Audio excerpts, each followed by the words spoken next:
BNR gold and diamonds తరుగు తక్కువ బంగారం ఎక్కువ ఇప్పుడు మన వైజాగ్లో.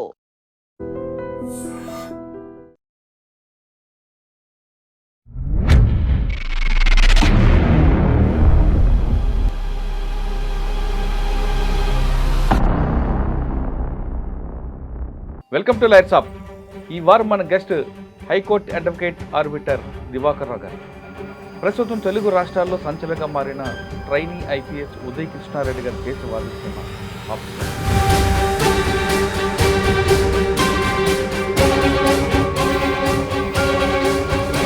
యూత్కు రోల్ మోడల్, కానీ ఇప్పుడు చిన్న ఈ బ్యాడ్ ఇన్సిడెంట్తో ఆయనకి 2 రాష్ట్రాలకే పరిమితం అయిపోయాయి. ఆయన ఐపీఎస్ ట్రైనింగ్ అవుతున్నప్పుడు ఎందుకంటే నేను అది చెప్పదలుచుకున్నాను, ఆ రోల్ మోడల్లోనే ఈవిడ పరిచయం అయింది. అప్పుడు ఈయన ఉదయ్ కృష్ణారెడ్డి క్లియర్గా చెప్పాడంట, ఆవిడే చెప్పింది, ఉదయ్ కూడా చెప్పాడు, ఎక్స్ట్రాడినరీ లీవ్ పెట్టేసి. ఆవిడ కూడా ఇదివరకు అలాగనే ఎక్స్ట్రాడినరీ లీవ్ పెట్టి ఐఏఎస్ కోచింగ్కి వెళ్ళింది. కానీ మరి అమ్మాయి ఎందుకండి ఇంత మీడియాలో రచ్చకొచ్చాక పోలీస్ బయటకు వచ్చాక ఆవిడ కంప్లైంట్ అసలు అమ్మాయిలు ఎవరు కోరరండి, వాళ్ళకి తెలియదు కాబట్టి. అంటే ఆవిడ ఐపీఎస్ ఆఫీసర్ తెలియకుండా ఉండదు. ఇప్పుడు మీరు బాగానే అన్నారండి, ఒక ఐపీఎస్ ఆఫీసర్ తెలుసు కదా అంటే, వీళ్ళిద్దరూ ఐపీఎస్ ఆఫీసర్లు ఇంకా కాదండి, ట్రైనీస్. వాళ్ళు ఇంకా చిన్నపిల్లల్లాగే ఉన్నారండి నా దృష్టిలో. ఆమె కొంచెం ఒత్తిడికి లోనే ఒక కంప్లైంట్ ఇచ్చి ఉంటుంది. కంప్లైంట్ ఇచ్చిన తర్వాత ఆమెకు రిలాక్స్ అయ్యి అసలు ఏం జరిగింది ఫ్యాక్ట్ అని కూడా మార్చొచ్చు. కాదండి, ఈ ఒత్తిడి మరికొంచెం ఎక్కువైంది బికాజ్ ఆఫ్ ఈ కంప్లైంట్ బయటకు రావడం వలన. రేపు అటెంప్ట్ చేశాడని రాయకుండా నన్ను బలవంతం చేయబోయాడు, రేపు కోసం కాదు హత్య చేసుకున్నాడని, లేదు ఆ కండమ్స్ ముఖం మీద విసిరుకొట్టాడని, గొంతు పిసుకాడని, ఇది ఫస్ట్ కంప్లైంట్ ఉంది. మరి సెకండ్ స్టేట్మెంట్లో కత్తి ఎక్కడి నుంచి వచ్చిందండి? అదేనండి, ఎక్స్ట్రాగ్రేట్ చేయడం, appreciation of evidences, extra contents పెట్టడం. నేను ఇందాక అన్నాను కదా, ఐఫోన్ ఎక్కడుంది, సూసైడ్ నోట్ ఎవరు రాశారు, ఈ రెండు నాకు తెలియదు అంటున్నాడు ఈయన. అది బ్రేక్ చేద్దామని సిపి గారు వచ్చారు. సిపి గారు రాగానే అంటే ఇంట్రాగేషన్లో బ్రేక్ చేయడానికి మాట్లాడారా, లేదు ఎన్కౌంటర్ చేస్తాను ఇటువంటి అనే బయట స్టేట్మెంట్లు వస్తున్నారు జరిగింది. ఇప్పుడు ఏం జరిగిందంటేనండి, మార్నింగ్ నుంచి ఎక్స్క్లూజివ్గా క్వశ్చన్ మీద క్వశ్చన్ 3 ఆఫీసర్స్ అడుగుతూనే ఉన్నారు. ఉదయ్ కృష్ణారెడ్డికి ఇంకా చాలామంది అమ్మాయిలతో సంబంధాలు ఉన్నాయి, చాలామంది అమ్మాయిలకు మోసం చేస్తుంటాడని, కోచింగ్ సెంటర్లో తీసుకున్నప్పుడు అలాగే చేశాడని, ఇది ఒక హ్యాబిట్గా మార్చుకున్నాడు, ఈయనకు వచ్చిన గుడ్ విల్ని ఇలాగ మిస్యూజ్ చేశాడనేది వాళ్ళ ఎలిగేషన్. ఇది ఒక బ్లాటెంట్ లై అండి. బికాజ్ ఒక పర్సన్ చూస్తే ఒక ఒపీనియన్ వస్తుంది. సత్యనారాయణ గారు ఎన్కౌంటర్ చేస్తా అన్నారా లేదా అనేది ఆ టైంలో నేను లేనండి లోన్. జడ్జిమెంట్ ఇచ్చారు, కోర్టులో చెప్పారు. నేను అప్పుడు చెప్పినప్పుడు నేను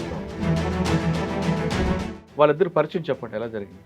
ఇన్స్టాగ్రామ్ ద్వారా ఆవిడే పరిచయం అయ్యి ఆవిడే ప్రపోజ్ చేస్తే, ఇప్పటికీ ఉదయ్ కృష్ణారెడ్డికి వాళ్ళ మేనమామ గారు అమ్మాయితో ఎంగేజ్మెంట్ అయింది కదా. ఏమి లేదు. సజ్జనార్ గారు ఏం వాపోతున్నారు, మా ఐపీఎస్లు ఇక దిగజారిపోయినట్టుగా అయిపోయింది అకాడమీలో, ఏంటయ్యా ఇది అని చెప్పి అడిగారు. సార్ నాది కాదు తప్పు. దానివల్ల సూసైడ్ నోట్ క్లియర్ రాశాడు కదా, ఆయన ఎప్పుడు రాశాడు? నా చావు కారణం ఆమెతో పాటు ఆయన రాయలేదనే చెప్పాడండి. ఆయన రాయలేదన్నాడు, అది దాని మీద డేట్ లేదు, అది నాది కాదండి అని చెప్పాడు. కూడా అయింది కదా, ఆయనది కాదని చెప్తున్నాడు. ఆయన రైటింగ్ నేను చూడలేదు, మీరు చూడలేదు. మా ఇద్దరిని ఉన్న ప్రైవేట్ వీడియోస్ తీసి నా హస్బెండ్ పంపాడని ఆమెకు ఎలిగేషన్ పెట్టింది. వాళ్ళ హస్బెండే స్టేట్మెంట్ ఇచ్చారండి. సడన్గా వైకుంఠపాలెం నుంచి పడిపోతే ఆయన పరిస్థితి ఎవరండి? కానీ ఏంటంటే ఈ విషయంలోనండి ఉదయ్ కృష్ణారెడ్డికి ఇది లైఫ్లో ఇంకా గ్రో అయ్యే అవకాశాలు ఉన్నాయి. వాళ్ళ బంధువులకి అక్కడ ఉన్న ఒక పోలీస్ ఆఫీసర్ ఫోన్ చేశారండి, మా మీద కంప్లైంట్ ఇస్తాడా, ఈసారి మేము కస్టడీకి వస్తే మేము చూసుకుంటాము. Welcome to lights up. ఈ వారం మన guest high court advocate arbiter Diwakar Rao garu. ప్రస్తుతం తెలుగు రాష్ట్రాల్లో సంచలనంగా మారిన ట్రైనీ ఐపీఎస్ ఉదయ్ కృష్ణారెడ్డి గారి కేసు వాదిస్తున్న ఆఫీసర్. ఉదయ్ కృష్ణారెడ్డి గారు నేరం చేశారని పోలీసులు అంటుంటే, మేము చేయలేదని ఉదయ్ కృష్ణారెడ్డి కోర్టులో ఆర్గ్యుమెంట్ చేస్తున్నారు. అసలు ఆ పాపంకి నాకు సంబంధం లేదు, ఆ కేసుతో నాకు లేదు, ఇదంతా కల్పిట్ చేశారు, ఇదంతా కుట్ర పన్నారని ఆయన చెప్తున్నారు. కానీ ఆ అమ్మాయి మాత్రం ఇందులో ఖచ్చితంగా ఉంది, కంప్లైంట్ ఉంది, ఆధారాలు ఉన్నాయి కాబట్టే నేను కంప్లైంట్ ఇచ్చానని చెప్తున్నారు. అందుకు అనుగుణంగా పోలీసులు కూడా దర్యాప్తు చేస్తున్నారు, అరెస్ట్ కూడా చేశారు. ప్రస్తుతం ఉదయ్ కృష్ణారెడ్డి గారు జైల్లో ఉన్నారు. ఆయన బయటకు వస్తారా, రారా, బెయిల్ వస్తుందా లేదా? కేవలం ఇంటరిమ్ బెయిల్ వస్తుందా, లేదా కంప్లీట్ బెయిల్ వస్తుందా అనే విషయం సార్ అంటే తెలుసుకోండి. సార్ నమస్తే అండి. నమస్తే సార్. దివాకర్ గారు, ఇప్పుడు ప్రస్తుతం ఉదయ్ కృష్ణారెడ్డి ట్రైనీ ఐపీఎస్ ఇప్పుడు తెలుగు రాష్ట్రాలకు హాట్ టాపిక్ ఉంది. అది ఎలా అయిందంటే పోలీసు వర్సెస్ ఉదయ్ కృష్ణారెడ్డికి అయిపోయింది. అది కేసు అమ్మాయిది వర్సెస్ యాక్చువల్గా ఉదయ్ కృష్ణారెడ్డి. ఇప్పుడు ఆ కంప్లైంట్ పార్టీ పక్క వెళ్ళిపోవడంతో పోలీసు వర్సెస్ ఉదయ్ కృష్ణారెడ్డికి అయిపోయింది. ఎందుకంటే ఆ కంప్లైంట్ బేస్ చేసుకుని అరెస్ట్ చేయడం, అరెస్ట్ చేసిన ఒక ఫార్మాట్గా ఒక ప్రొసీజర్గా లేకుండా ఆయన కూర్చోబెట్టి హింసించారని, ఇన్సల్ట్ చేశారని, లేదా కమిషనర్ గారు ఎన్కౌంటర్ చేస్తారని, ఇవన్నీ మీద ఉదయ్ కృష్ణారెడ్డి ఆయన మీద కోర్టుకు వెళ్ళడం, అంటే ఇప్పుడు పోలీస్ వర్సెస్ ఉదయ్ కృష్ణారెడ్డి అయింది. మీకున్న సమాచారం ప్రకారం నిజంగా ఆ రోజు ఏం జరిగింది అంటే కేసు గురించి పక్కన పెడదాం, విచారణలో భాగంగా తీసుకొచ్చినప్పుడు ఏం జరిగింది? నిజంగా కమిషనర్ గారు ఎన్కౌంటర్ చేస్తా అన్నారా, లేదు వేరే వీళ్ళేమో ఊహించుకొని చెప్పారా? ఈ విషయంపై కోర్టులో ఇచ్చినప్పుడు జడ్జి గారు అదేమైనా రికార్డ్ చేశారా? చేస్తే పరిణామాలు ఏ విధంగా ఉంటాయి? బేసిక్గా అండి, ఉదయ్ కృష్ణారెడ్డి ఈరోజే హాట్ టాపిక్ కాదు. ఆయన స్వయం కృషితో, స్వబుద్ధితో చదువుకొని ఉన్నత విద్యను అభ్యసించి ఐపీఎస్గా సెలెక్ట్ అయిన దగ్గర నుంచి కూడా ఆయన హాట్ టాపిక్. అది అప్పుడు ఆయన ఇండియా వేజ్గా హాట్ టాపిక్. ఆయన ఒక రోల్ మోడల్ నేను చెప్తాను. ఆయన ఖచ్చితంగా యూత్కి రోల్ మోడల్. కానీ ఇప్పుడు చిన్న ఈ బ్యాడ్ ఇన్సిడెంట్తో ఆయనకి 2 రాష్ట్రాలకే పరిమితం అయిపోయాడు. అదే అండి సార్. ఇప్పుడు ఆయన ఐపీఎస్ ట్రైనింగ్ అవుతున్నప్పుడు, ఎందుకంటే నేను అది చెప్పదలుచుకున్నాను, ఆ రోల్ మోడల్లోనే ఈవిడ పరిచయం అయ్యారు. ఆ హాట్ టాపిక్ ఆయన ఐపీఎస్గా సెలెక్ట్ అయ్యి ఉన్నత విద్యను అభ్యసించి ఇలా అవడం వల్లనే ఆవిడ ఇన్స్పైర్ అయ్యి ఆవిడ ఈయన్ని ఫాలో అవుతూ ఆవిడని ప్రపోజ్ చేశారు. అసలు ఒకసారి వాళ్ళిద్దరు పరిచయం చెప్పండి, ఎలా జరిగింది? ఇన్స్టాగ్రామ్ ద్వారా ఆవిడే పరిచయం అయ్యి ఆవిడే ప్రపోజ్ చేసిన తర్వాత కొంత సమయం తీసుకున్న తర్వాత 1 నెల తర్వాత మాట్లాడుకున్న తర్వాత ఓకేనండి అని చెప్పి యాక్సెప్ట్ చేశారు. 6 months అలా నడిచిందండి. తర్వాత ట్రైనింగ్లోకి వాళ్ళు ఎంటర్ అయ్యారు. ఎంటర్ అయినప్పుడు అనుకున్నారు ఒకరికొకరు తెలియనట్టుగానే ఉందా అని చెప్పి ఆవిడ అలాగే రాశారు. అందులో నేను ఈరోజు ఏదైతే ఇన్ఫర్మేషన్ చెప్తున్నానో అది ఉదయ్ నాతో చెప్పాడు. సార్, సమాజంలో మా ఫ్యామిలీ మెంబర్స్ వెళ్ళటం లేదు, నా తరపున మంచిగా చెప్పేవాళ్ళే లేకుండా ఉన్నారు, నిజం తెలియటం లేదు, తప్పుడు వార్తలు బయటికి వెళ్తున్నాయి, దానివల్ల ఏంటంటే అవే ప్రచురణలు జరుగుతున్నాయి, నా ఇమేజ్ టార్నిష్ అవుతుంది. నెంబర్ 2, ఆవిడ లోన ఉన్నంత కాలంకి వీళ్ళిద్దరికి అమ్మాయి ప్రపోజల్ చేసిందని మీరు చెప్తున్నారు. ఉదయ్ కృష్ణారెడ్డి మీతో చెప్పారని అది ఆవిడ కూడా రాశారు రికార్డ్ బేస్డ్ అండ్ కానీ అప్పటికి ఉదయ్ కృష్ణారెడ్డికి వాళ్ళ మేనమామ గారు అమ్మాయితో ఎంగేజ్మెంట్ అయింది కదా?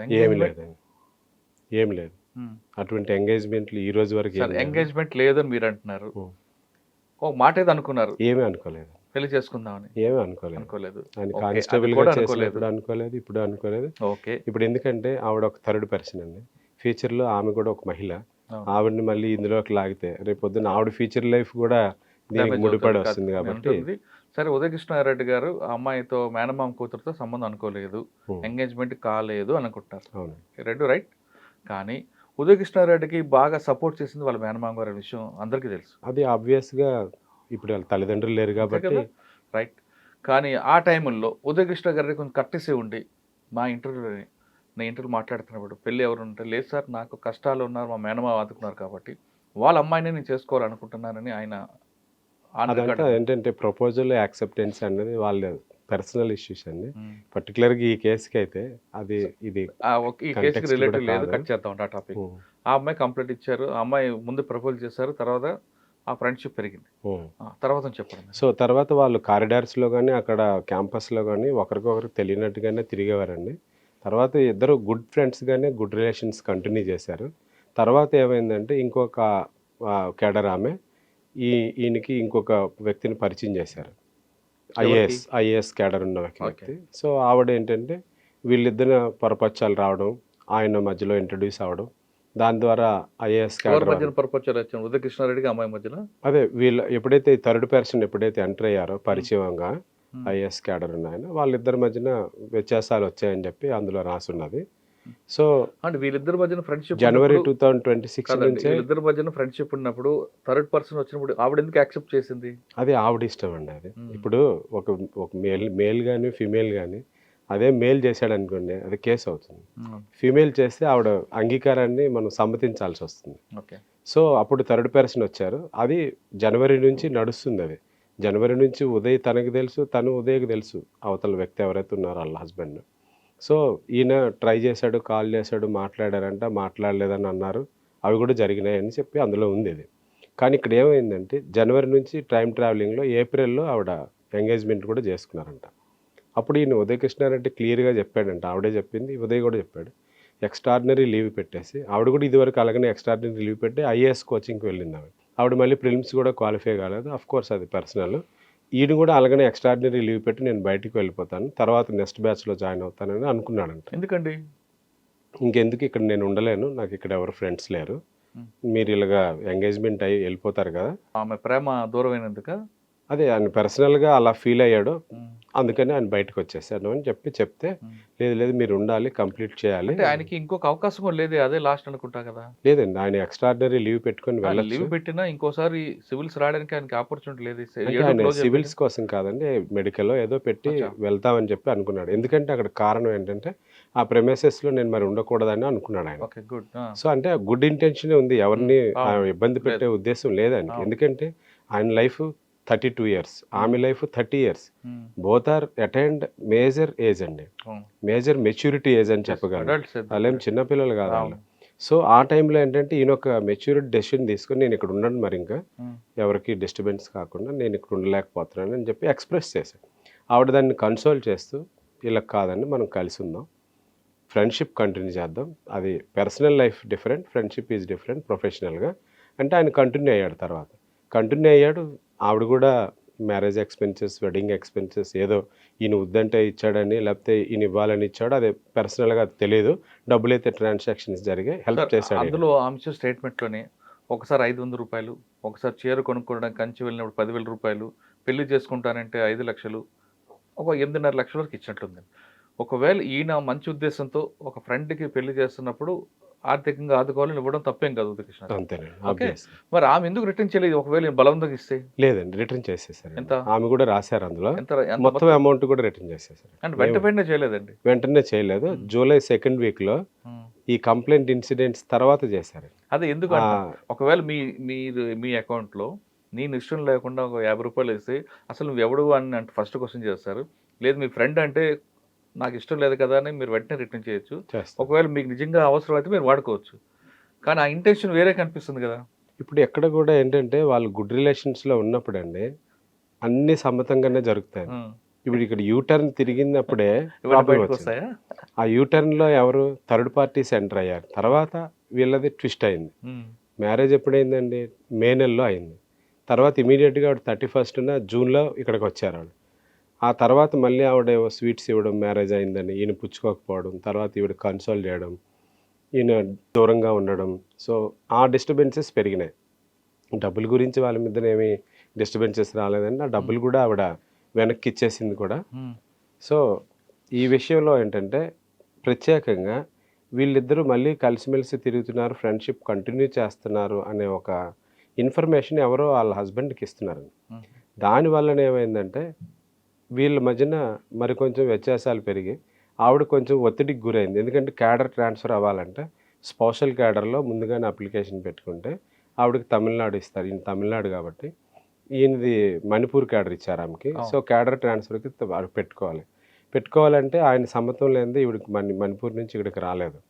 సో ఆవిడకి కొంచెం కంపల్షన్స్ ఒత్తిడి వచ్చిందేమో అని అనుకుంటున్నానండి థర్డ్ పార్టీ ఎంటర్ అయిన తర్వాత. కృష్ణారెడ్డి కూడా ఆల్రెడీ తమిళనాడు క్యారియర్ ఉంది. లేదండి, అంతవరకు తెలియదు. ఆయనకి నార్త్ వస్తుందని అనుకున్నారు. బట్ లాస్ట్లో ఎప్పుడైతే ఈయనకి తమిళనాడు క్యాడర్ వచ్చిన తర్వాత అది మళ్ళీ తమిళనాడు క్యాడర్ వచ్చేసింది నాకు కూడా అనే విషయం తర్వాత తెలిసిందండి అది. సో ఈ క్యాడర్ విషయాలు ఒక ప్రక్కన పెడితే ఆవిడ కూడా పాపం తెలుసో తెలియకో ఒక కంప్లైంట్ ఓరల్గా చెప్పుకున్నారు ఐసీసీ కమిటీలో. ఐసీసీ కమిటీ వాళ్ళు కూడా ఒక ప్రాంతానికి చెందిన వారు, ఈవిడ ప్రాంతానికి. బట్ ఒక ఉన్నతాధికారులు అటువంటి రీజనల్గా న్యారో మైండ్తో ఉండరని అనుకుంటున్నాను. బట్ అందరూ కన్నడ ప్రాంతానికి చెందిన వాళ్ళే అని ఈ ఉదయ్ కృష్ణారెడ్డి గారు చెప్పారు. సో ఆయన ఒక యాంగిల్లో ఏంటంటే ఇప్పుడు కమిషనర్ గారు వీళ్ళందరూ ఒక ప్రాంతానికి చెందినవారని కొంచెం ఏమైనా నా మీద ఎగనెస్ట్గా జరుగుతుందేమో అని అనుకున్నారు. అలాగే ఉండదండి అని నేను చెప్పానండి నేను. బట్ ఇక్కడ ఏమైందంటే వాళ్ళు చెప్పిన దాన్ని బట్టి ఐసీసీలో కూడా ఆవిడ క్లియర్ కంప్లైంట్ ఇచ్చిన దాంట్లో ఎటువంటి మేజర్ ఎలిగేషన్స్ లేవండి. సింపుల్గా ఏదో నాకు డిస్టర్బెన్స్ అవుతుంది, ఇలా డిస్టర్బెన్స్ అవ్వకూడదని చెప్పేసి కంప్లైంట్, అది ఏంటి ఒత్తిడితో ఇచ్చింది ఆమె.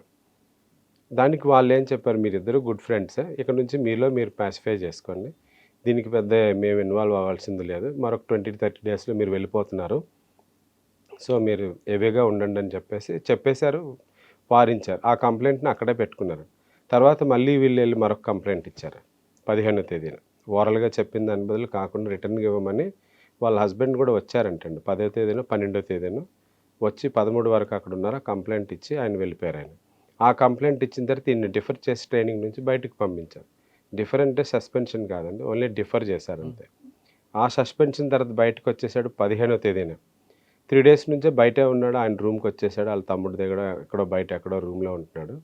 తర్వాత ఒక కంప్లైంట్ ఆమె 18వ తేదీ 11 గంటలకు ఇచ్చారంట. తెల్లవారు 3 వరకు అక్కడే ఉన్నారని నాకు ఇన్ఫర్మేషన్ వచ్చింది. అందులో ఏమైందండి, ఒక కంప్లైంట్ ఇస్తే ఫస్ట్ ఆఫ్ ఆల్ ఎవరి మీద ఇచ్చారో వాళ్ళకి తెలియకూడదు కదండి, పోలీసు వారు ఏమైనా యాక్షన్ తీసుకోవాలంటే.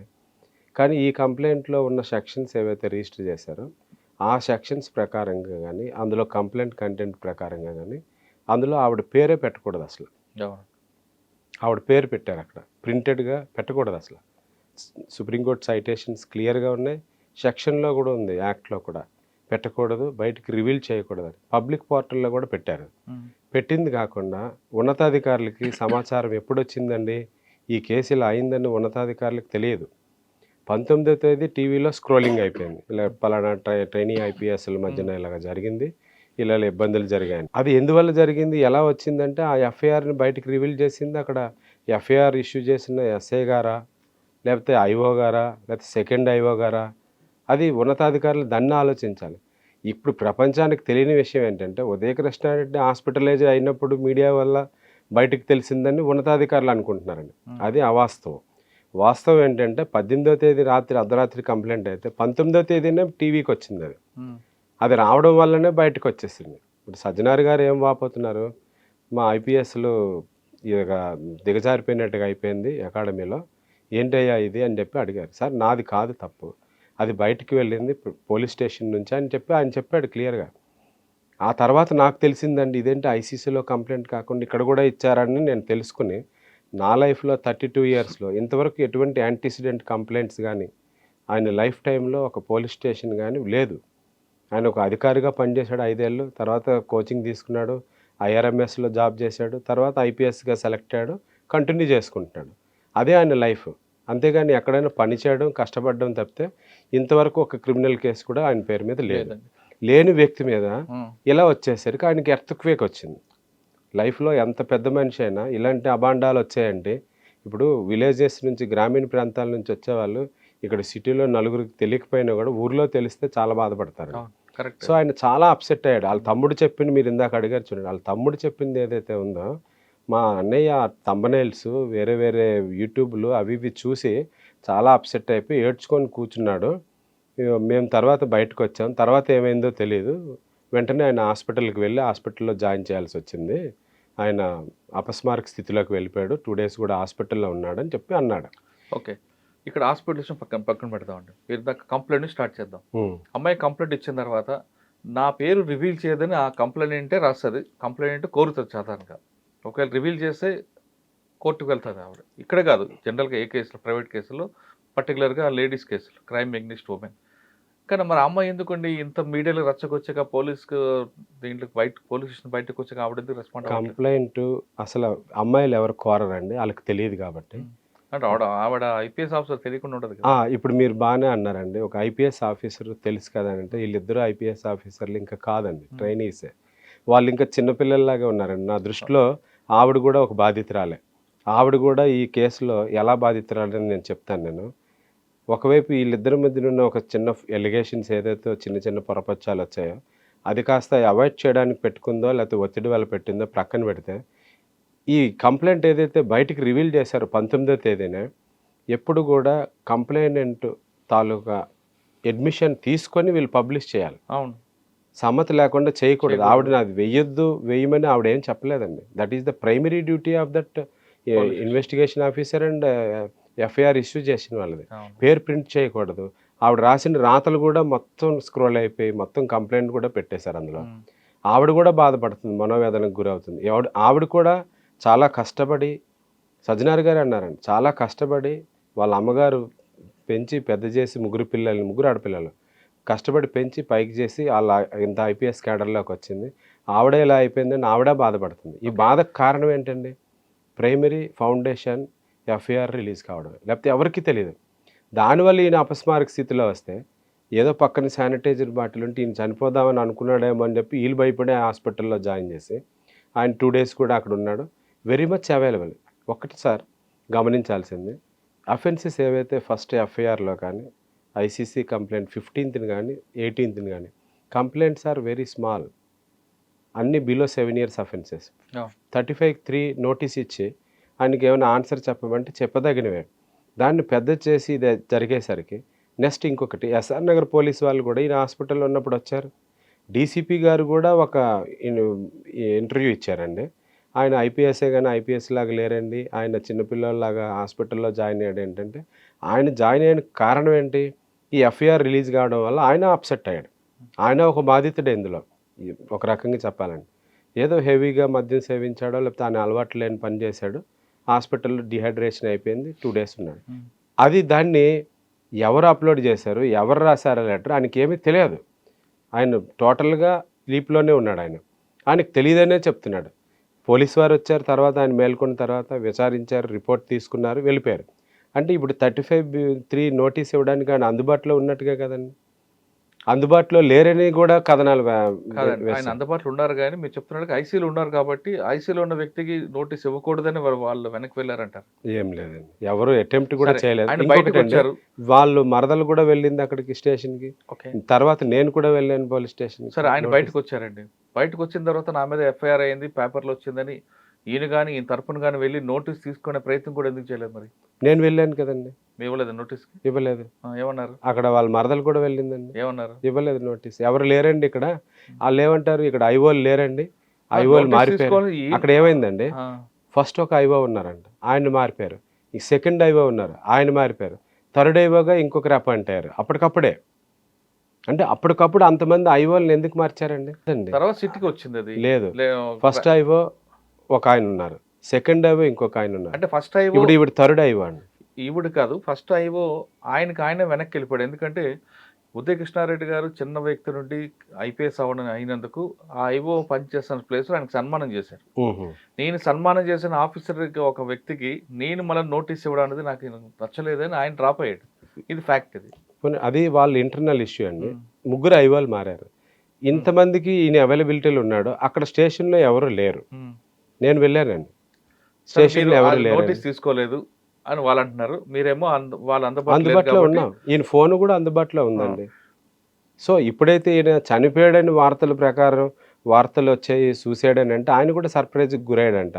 ఇదేంటి ఇలా ప్రచురించారు, ఫస్ట్లో ఇలాగన్నారు ట్రైనీ ఐపీఎస్ అని చెప్పి ఇలాగ వివాదాలని చెప్పి వేసేశారు, ఇప్పుడేమో ఇలాగ సూసైడ్ అని అంటున్నారని చెప్పి వాళ్ళ నాయనమ్మ ఏడుస్తుంటే చూద్దామని చెప్పి వాళ్ళ నాయనమ్మకి కనిపించి వద్దాం మళ్ళీ అని చెప్పి అక్కడికి వెళ్ళాడండి. ఆయన వెళ్ళి వస్తున్న టైంకి సార్ ఇదేంటిది మళ్ళీ సర్ప్రైజింగ్ ఇంకొక న్యూస్ వచ్చిందని చెప్పి ఫోన్ చేశాడు. ఆయన ఏంటంటే అంటే ఉదయ్ కృష్ణారెడ్డి పరారీలో ఉన్నాడు, అబ్స్కాండ్ అయిపోయాడు, పోలీసులు నోటీసులు ఇద్దామంటే అందుబాటులో లేడు. ఇదేంటంటే మొన్నటి వరకు హాస్పిటల్లో ఉన్నారు, అదే పోలీసులు వచ్చి స్టేట్మెంట్ తీసుకున్నారు కదా ఎస్ఆర్ నగర్ వారు, అంతా హైదరాబాద్ కమిషనరేటే కదా, ఏమవుతుంది ఆ మాత్రం తెలియకుండా ఉంటుంది, ఇదంతా మీరు నమ్మకండి, అదేమి కాదని అంటే లేదు సార్ ఏదో జరుగుతుంది, నేను వచ్చేస్తాను సార్ అన్నాడు. అయితే ఏదో సంథింగ్ ఏమైనా ప్లాన్ చేసి ఉంటారండి, ఇప్పటికే డేట్ అయిపోయింది కదా, మీరు హైకోర్టులో కూడా ఇలా నోటీసులు ఇవ్వలేదని చెప్పే హైకోర్టులో వాళ్ళు హైకోర్టుని అప్రోచ్ అయ్యారు. హైకోర్టుని అప్రోచ్ అయిన తర్వాత వీళ్ళ స్టేట్మెంట్ ఇంతవరకు రికార్డు కాలేదు. అమ్మాయిది ఎఫ్ఐఆర్ అయింది 18వ తేదీ, 22వ తేదీని స్టేట్మెంట్ రికార్డ్ చేశారు. ఈ మధ్యలో ఆయన నోటీసులు ఇవ్వలేదని చెప్పి హైకోర్టులో వేశాడంట వాళ్ళ తరపు లాయర్ గారికి. ఎప్పుడైనా ఒక క్లయింట్ ఏంటంటే వకాలత్ మీద సంతకం పెట్టి ఇస్తాడు, మెటీరియల్ ఏం వేస్తారు అనేది వాళ్ళు ఏదో తీసుకున్నారో వేసేసారు. ఈ టీవీ మీడియాల్లో వచ్చినవి కూడా వేసినట్టుకున్నారు ప్రింట్లు తీసి. సో అది ఎలా వచ్చింది ఇన్పుట్ అనేది తెలియదండి. సో ఇక్కడ ఏం జరిగిందంటే ఆయనకి చెప్పాను నేను, యాంటిసిపేటరీ బెయిల్ వేయమంటారా సార్? వద్దు సార్, పోనీ ఎక్స్ట్రా టెరిటోరియల్ ట్రాన్సిట్ బెయిల్ అని ఉంటుంది, ఒంగోలులో వేస్తాను, మీరు వచ్చిన తర్వాత 20 days వరకు టైం ఇస్తారు, తర్వాత అప్రోప్రియేట్ ఆర్డర్స్ తీసుకోవచ్చు, ఎందుకంటే సెక్షన్స్ ఆర్ బిలో 7 years. కేసు అయిన తెలంగాణ మీరు ఒంగోలు కోర్టులో వేయొచ్చండి, ఎక్కడైనా వేయచ్చు. ఎక్స్ట్రా టెరిటోరియల్ ట్రాన్సిట్ బెయిల్ అని ఆప్షన్ ఉంటుంది. సో ఆయన వచ్చి ఆయన చెప్పుకునేంత వరకు వేసుకోవచ్చు, అది ఇండియాలో అది ఉందండి. ఇన్ కేస్ వేరే స్టేట్ నుంచి మన స్టేట్కి వచ్చి ఎవరైనా అరెస్ట్ చేయాలన్నా కూడా వాళ్ళు కూడా 24 hours ప్రొడ్యూస్ చేయలేరు కాబట్టి వాళ్ళు ట్రాన్సిట్ రిమాండ్ అని కూడా వాళ్ళు తీసుకుంటారు. తీసుకుంటారండి. మహారాష్ట్ర, గుజరాత్ వాళ్ళు వచ్చి ఇక్కడ మేజిస్ట్రేట్ దగ్గర తీసుకుంటారు. అలాగనే మనం కూడా వేరే స్టేట్కి మేము వెళ్తామండి, అక్కడికి వెళ్ళి మా నిరూపణ చేసుకుంటాం, మా తప్పు లేదని చెప్పి మాకు అవకాశం ఇవ్వండి, అక్కడ అప్రోప్రియేట్ బెయిల్ వేసుకుంటామంటే ఇస్తారండి బెయిల్. అది నేను ఇదివరకు అంటే ఈ బెయిల్ చేశాను. ఆ కోర్టు యాక్సెప్ట్ చేస్తుందా? చేస్తుంది. ఇట్స్ ఎ బౌండెడ్ డ్యూటీ అండి. It is India. Krishna Iyer garu justice Krishna Iyer garu judgment ఇచ్చారు. This is India. Kannadiga, Tamilian, Malayali, Kerala, Gujarati అని తేడా లేదు. This is India. India court ఏది ఇచ్చినా కూడా ఎక్కడైనా చెల్లుతుందని చెప్పి ఇచ్చారండి. అయితే ఇప్పుడు ఆయన ఏం చెప్పారండి, యాంటిసిపేటరీ బెయిల్ వేస్తానన్నా, ట్రాన్సిట్ బెయిల్ వేస్తానని. వద్దు సార్, నేను ఒక కానిస్టేబుల్ చేశాను, ఐపీఎస్ చేస్తున్నాను, నేను ఒక లా అబైడింగ్ సిటిజన్, నాకు ఎటువంటి ఇంతవరకు ఆరోపణలు లేవు, యాంటిసిడెంట్స్. నేను వ్యవస్థల్ని నమ్ముతాను, మా పోలీసు వాళ్ళని నమ్ముతాను, నెక్స్ట్ సిస్టమ్స్ని నమ్ముతాను, నేను వెళ్ళి సరెండర్ అయిపోతాను, నా దగ్గర ఏమున్నాయో ల్యాప్టాప్, మొబైల్ తీసుకొచ్చి హ్యాండ్ ఓవర్ చేసేస్తారని ఆయనే ఫోన్ చేశారండి ఎస్హెచ్ఓ గారికి. ఫోన్ చేసి నేను వచ్చేస్తున్నాను సార్, మీ పలానా టైంకి అక్కడ ఉంటానని చెప్పేసి బయలుదేరిపోయాడు ఆయన. ఆయన బయలుదేరి ఫోన్ కూడా స్విచ్ ఆఫ్ చేసి అదే ఫోన్లో లైవ్లోనే ఉన్నాడు. ఇక్కడ పోలీసులే అది అత్యుత్సాహమా లేకపోతే తెలివితేటలో నాకు తెలియదు. ఎప్పుడైతే ఈయన తెలంగాణ టెరిటరీలోకి ఎంట్రీ అవుతాడో ఆంధ్ర నుంచి, మిర్యాలగూడ దగ్గర ఆపి పట్టుకుని ఆయన అరెస్ట్ చేశారండి. అప్పుడు 4 o'clock కూడా లేదంటే రామోజీ ఫిలిం సిటీ మిర్యాలగూడ అండి, మిర్యాలగూడ దగ్గర అరెస్ట్ చేశారంట. అక్కడ అరెస్ట్ చేస్తే వాళ్ళు వీడియో తీసుకున్నారని అన్నారు వాళ్ళు. 4 o'clock అరెస్ట్ చేశారు. రాత్రి అయినా తెచ్చారండి, లేదు, అక్కడ టాస్క్ ఫోర్స్ ఆఫీస్లో కన్ఫెషన్ చేశారు. అప్పుడు కూడా మేము వెళ్ళామండి. సెక్షన్ 38 BNSSలో ఎప్పుడైనా ఒక అరెస్ట్ అయిన పర్సన్కి if he is intended legal aid కోసం ఒక అడ్వకేట్ ముందే ఏమైనా ఇంట్రాగేషన్ చేయాలి, కన్ఫెషన్ తీసుకోవాలి. అప్పుడు కూడా మాకు అలౌ చేయలేదు. ఆయనకి ఏమైనా ఆ ఫెసిలిటీ కూడా ఇవ్వలేదు. మీరు ఏమైనా అడ్వకేట్తో మాట్లాడుకుంటారంటే అది కూడా ఇవ్వలేదు. సో మేము బయట గేట్ దగ్గరికి వెళ్ళాం, ఆ టాస్క్ ఫోర్స్ ఆఫీస్ దగ్గర, అక్కడ కూడా ఇవ్వలేదు. సో ఏ కన్ఫెషన్ రికార్డ్ చేశారు. కానీ ఈ మరుసటి రోజు ఇది 4 o'clock అయితే 24 hours అంటే నెక్స్ట్ డే 4 o'clock, 5 o'clock తర్వాత తెచ్చారు కోర్టుకి. తెచ్చింది కూడా ఏంటండి, అది అవర్స్ దాటిపోయింది, 24 hours. మేము రిమాండ్ రిజెక్ట్ చేయమని చెప్పి కూడా అడిగామండి. ఇది ఓన్లీ సెక్షన్స్ ఏవైతే ఉన్నాయో బిలో 7 years అండి. అక్కడికి వెళ్ళిన తర్వాత మాకేం తెలిసింది, ఈ సెక్షన్స్ ఆల్టరేషన్ చేసి ఈ 7 years బిలో సెక్షన్స్ని కాస్త ఈ స్టేట్మెంట్లో ఎక్స్ట్రాగా చెప్పించి ఆమె చేత అక్కడ ఏం డిఫర్ అయిందండి. అక్కడ ఈయన ఏదైతే నాది తప్పు కాదు అని హైకోర్టులో కేసు వేశాడు, ఈ కేసు కొట్టేయండి అని చెప్పి అందులో ఉన్న కొన్ని రాతలను చూపించి నీకు కూడా డిఫర్ అయిపోతుందేమో అని భయాందోళనకి ఆవిడ గురైనట్టుకుందండి.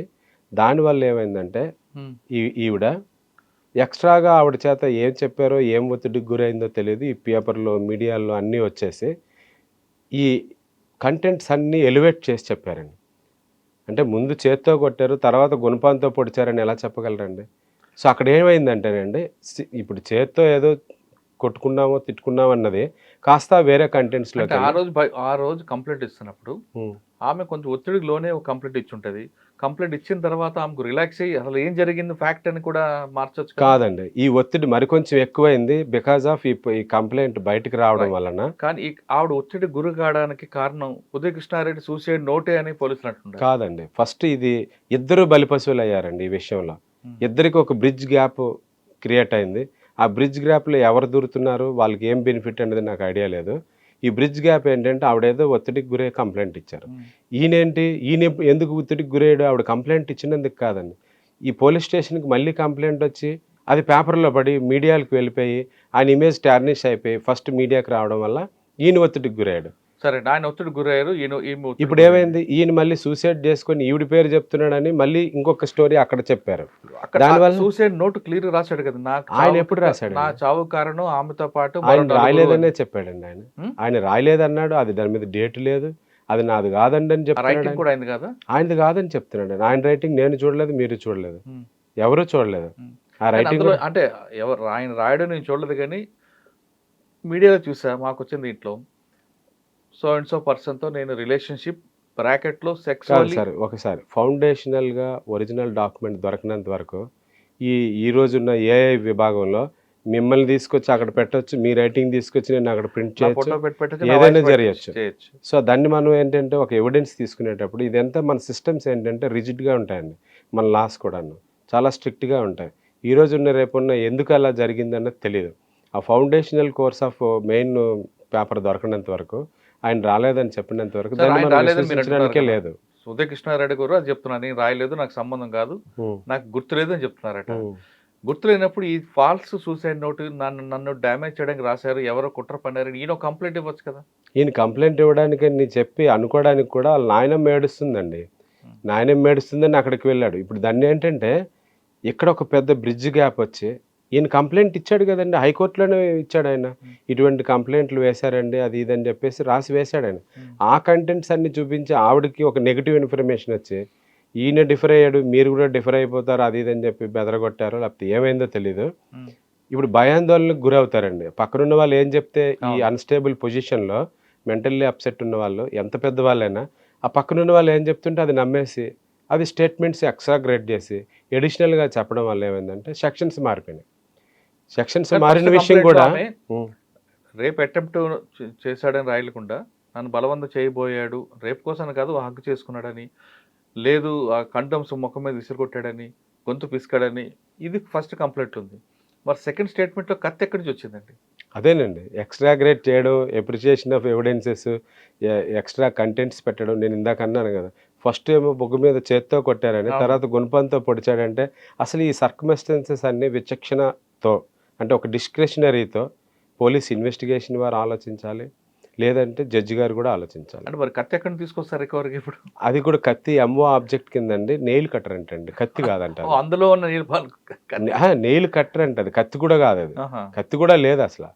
నెయిల్ కట్టర్లో ఉన్న గబ్బని జిఓబి అని వివోబిబి అంటే చిన్న నెయిల్ ఇది ఇలా చేసుకునేది, లోపల ఉన్న మట్టిని తీసుకోవడానికి ఉంటుంది అది. అంతేనండి, అది కూడా కాదు, అది ఇంత ఆబ్జెక్ట్. సార్ అక్కడ ఒకటి పెట్టండి. ఇంకోటి, మా ఇద్దరినున్న ప్రైవేట్ వీడియోస్ తీసి నా హస్బెండ్ పంపాడని ఆమెకు ఎలిగేషన్ పెట్టింది.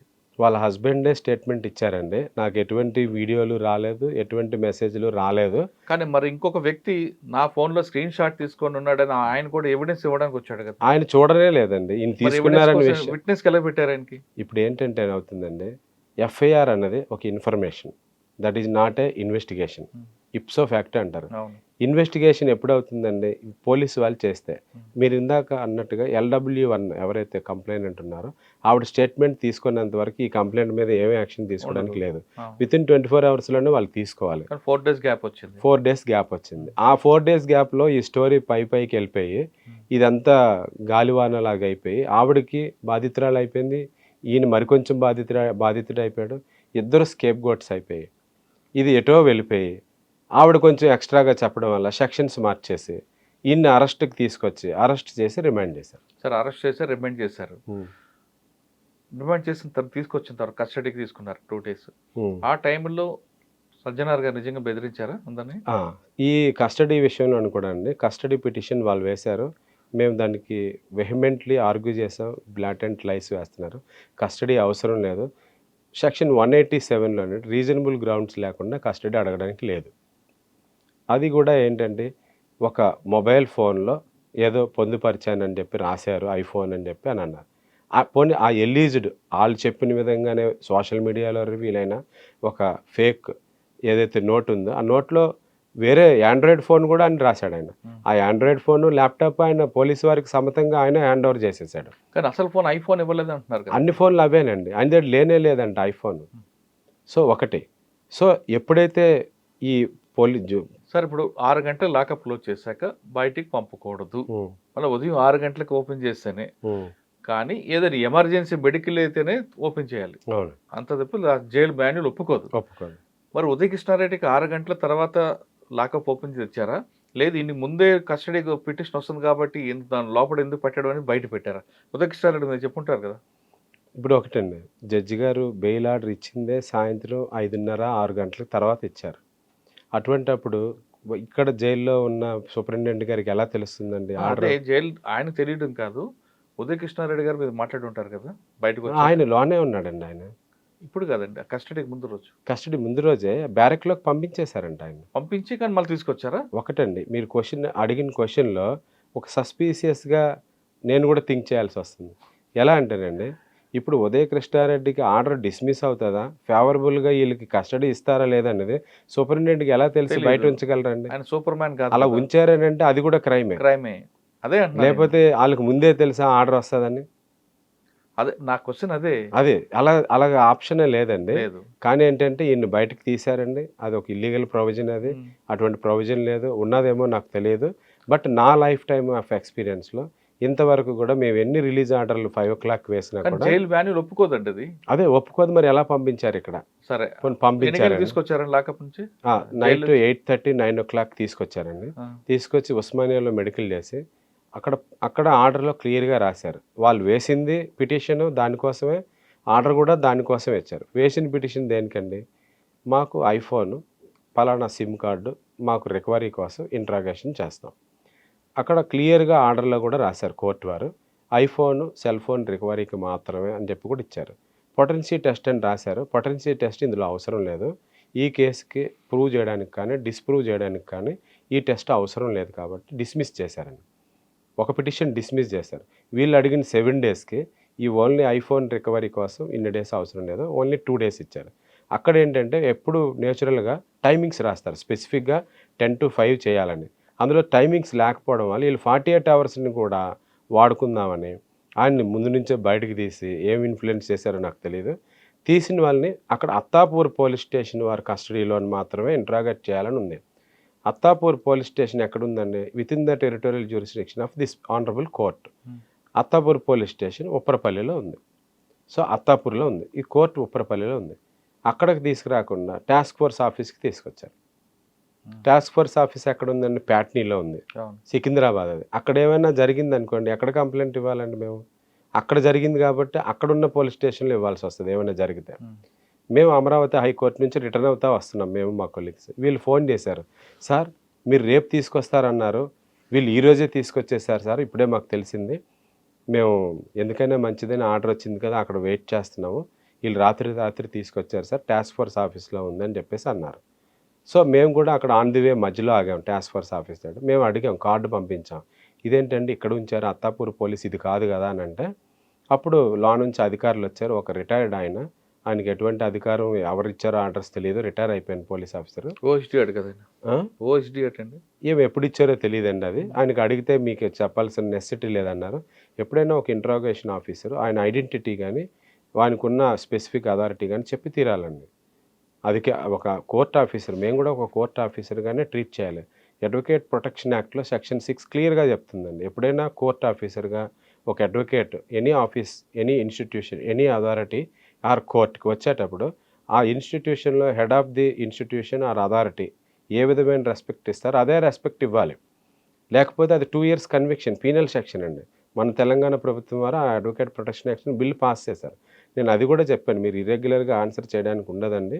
మేము పద్ధతిగా అడుగుతున్నాం. ఇక్కడికి ఎందుకు తీసుకొచ్చారంటే మీకు చెప్పాల్సిన అవసరం లేదు. ఇది మా ఇంట్రాగేషన్ మీరు ఇంటర్ఫియర్ అవ్వకూడదని అన్నారు. పద్ధతి కాదండి అంటే అప్పుడు డీసీపీ మేడం వచ్చారు. ఆవిడ నాకు తెలిసి ఒక జెన్యూన్ ఆఫీసర్ అండి. రూల్స్ ఫాలో అవుతున్నారు బాగా. లేదండి మీరు అలా చెప్పడానికి లేదని ఆవిడ క్లియర్గా చెప్పారు. సరే ఇది అత్తాపూర్ పోలీస్ ఇక్కడ ఉన్నారు కదా ఎస్ఐ గారు. సో అత్తాపూర్ పోలీస్ అన్నారు కానీ పోలీస్ స్టేషన్ అనలేదు కదా అని అన్నారు. ఓకేనండి అయితే మీరు ఇలాగా దీన్ని ఇంటర్ప్రిట్ చేస్తే నేను హౌస్ మోషన్ మూవ్ చేసి సూపరింటెండెంట్ గారికి ఫోన్ చేశాం మేము. ఫోన్ చేసి ఇలాగ అంటున్నారని అంటే హౌస్ మోషన్ మూవ్ చేస్తాం జడ్జి గారి ఇంటికి వెళ్ళి ఆర్డర్లు వైలేట్ చేస్తున్నారు అక్కడ కాకుండా ఇక్కడ విచారిస్తాం అంటున్నారు. నన్ను కూడా ఎలా చేయటం లేదు. నెక్స్ట్ ఆ గేట్ దగ్గర నుంచి ఆ విసినిటీ 500 meters దూరంలో ఉందండి. ఆయన అరుపులు అరిచినా కూడా ఎవరికి వినిపించదు. అప్పుడు వాళ్ళ మామయ్య గారిని లోనకి పంపితే మామయ్య గారు వెళ్ళారు.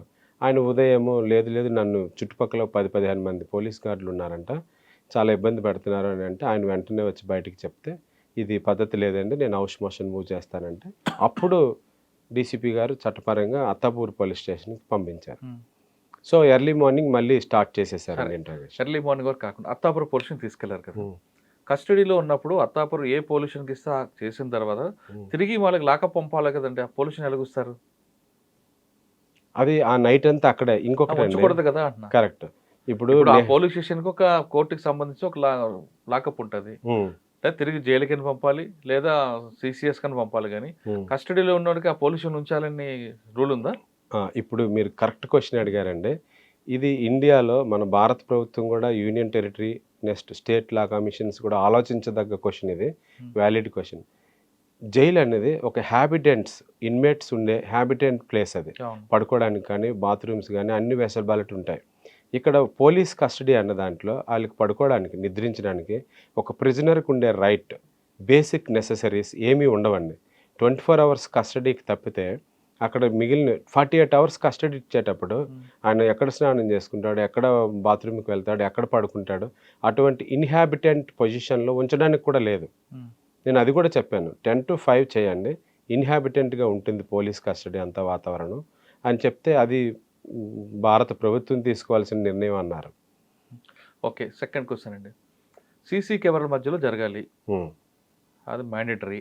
ఇప్పుడు ఉదయ్ కృష్ణారెడ్డికి సీసీ కెమెరాలు బద్యం చేశారా, లేదు వాళ్ళకు నచ్చిన ప్లేస్లో కూర్చొని ఇంటరాక్షన్ చేశారండి? ఎగ్జాక్ట్ క్వశ్చన్ అండి. ఆ ఉదయ కృష్ణారెడ్డి చెప్పినప్పుడు కూడా మేడం జడ్జి గారు ఎవరైతే ఉన్నారో వాళ్ళు అడిగారు, మీరు ఇంట్రాగేషన్ ఎక్కడ చేశారంటే ఆ చేసిన ప్రాంతంలో సీసీ కెమెరా లేదు. ఇది క్లియర్ కట్ వైలేషన్ అనేది. Nupin Saxena versus union of India 2019లో సుప్రీంకోర్టు క్లియర్ గైడ్ లైన్స్ ఇచ్చారండి. 6 months సీసీటీవీ ఫుటేజెస్ రికార్డు పొందుపరచాలి, ఎంట్రన్స్లో సీసీ కెమెరాస్ ఉండాలి, స్టేషన్ హౌస్లో సీసీ కెమెరాస్ ఉండాలి, అన్ని ప్లేసెస్లో ఉండాలి, ఎస్హెచ్ఓ రూమ్లో ఉండాలి, ఎక్కడైతే అక్యూజ్డ్ ఉంటారో వాళ్ళ ప్లేస్ను సీసీటీవీ ఫుటేజ్ కవరేజ్ అయి ఉన్న ప్రాంతంలోనే ఉంచాలి అని చెప్పి క్లియర్గా ఉందండి. కానీ సీసీటీవీ ఫుటేజ్ లేని ప్రాంతంలోనే ఇంట్రాగేషన్ జరిగింది. మీరు అయితే బయట సర్వేలెన్స్ అంతా ఉందండి అని చెప్పారు ఆయన. బయట సర్వేలెన్స్ అయితే ఉందండి, బట్ ఇన్సైడ్ ఏం జరిగింది అన్నది లేదు. ఇన్సైడ్ లేదు. ఇది స్టేట్మెంట్ చెప్పారా, జడ్జి గారు రాసుకున్నారా? రాసుకున్నారు. Okay, second question, third question అండి. ఇక్కడ జరిగింది ఐఓ, సెకండ్ ఐఓ మారారు, థర్డ్ ఒక సిట్ వచ్చింది కాబట్టి సిట్ నడిపించారు, ఒక రిటైర్డ్ ఆఫీసర్ కూడా కూర్చున్నారు. ఓకే, ఈయన బ్రేక్ అవ్వట్లేదు ఇంట్రాగేషన్లో అని వాళ్ళు చెప్పగానే కమిషనర్ గారు వచ్చారు. వాళ్ళు అడిగే క్వశ్చన్ ఒకటే, ఐఫోన్ ఎక్కడుంది, సూసైడ్ నోట్ ఎవరు రాశారు, ఈ రెండు నాకు తెలియదు అంటున్నాడు ఈయన. అది బ్రేక్ చేద్దామని సిపి గారు వచ్చారు. సిపి గారు రాగానే అంటే ఇంట్రాగేషన్లో బ్రేక్ చేయడానికి మాట్లాడారా, లేదు ఎన్కౌంటర్ చేస్తాను ఇటువంటి అన్ని బయట స్టేట్మెంట్లు వస్తున్నాయి, అవి జరిగిందండి? ఇప్పుడు ఏం జరిగిందంటేనండి, మార్నింగ్ నుంచి ఎక్స్క్లూజివ్గా క్వశ్చన్ మీద క్వశ్చన్ 3 ఆఫీసర్స్ అడుగుతూనే ఉన్నారు. వెన్ హీ బికమ్ థరస్టీగా ఫీల్ అవుతుంది, ప్యానిక్గా ఉన్నాను, నేను పొద్దున్నుంచి ఆన్సర్ చేస్తూనే ఉన్నానని చెప్పి ఓఆర్ఎస్ అడిగాడు, ఇచ్చారు వాళ్ళు, తీసుకున్నాడు. అయినా మంచినీళ్ళు తాగుతున్నాడు, ప్యానిక్గానే ఉన్నాడు, అన్స్టేబుల్గానే ఆన్సర్ చెప్తూనే ఉన్నాడు. కానీ వాళ్ళకి ఏంటంటే వాళ్ళు అడుగుతూనే ఉన్నారు. బికాస్ ఇంట్రాగేషన్లో అలాగ క్వశ్చన్ మీద క్వశ్చన్ అడగడమే వాళ్ళ డ్యూటీ, ఇన్ని ప్యానిక్ చేయడమే వాళ్ళ డ్యూటీ. ప్యానిక్ అవుతూనే ఉన్నాడు ఆయన. కానీ ఆయన లేని విషయాన్ని నేను ఉన్నదని ఎలా చెప్పగలనండి అని చెప్తున్నాడు. అయితే ఎప్పుడైతే 8:15కి సిపి గారు వచ్చారో 8:15 నుంచి 9:45 వరకు నన్ను ఎంటర్ చేయలేదండి. ఈవెన్ ఉదయ కృష్ణారెడ్డి క్లియర్గా చెప్పాడు, నన్ను రమ్మని చెప్పి, సార్ సిపి సార్ వస్తున్నారంటే ఏంటి, నేను భయపడుతున్నాను, మీరు ఖచ్చితంగా ఉండాలి నాతోనే అని చెప్పాడు. వచ్చినప్పుడు కూడా ఆయన లోనకి పిలిచేటప్పుడు నన్ను పిలిచాడు రమ్మని, నన్ను అలౌ చేయలేదండి. నేను 3 సార్లు 4 సార్లు ఆ డోర్ దగ్గరికి వెళ్ళాను, డోర్ కర్టెన్ కూడా వేసేసారు, నాకు కనిపించిన ఆర్డర్లో లాయర్ సమక్షంలో ఉందా లేదా కస్టడీ ఉందండి? లాయర్ సమక్షంలోనే ఇంట్రాగేషన్ చేయాలని ఉందండి. రైట్.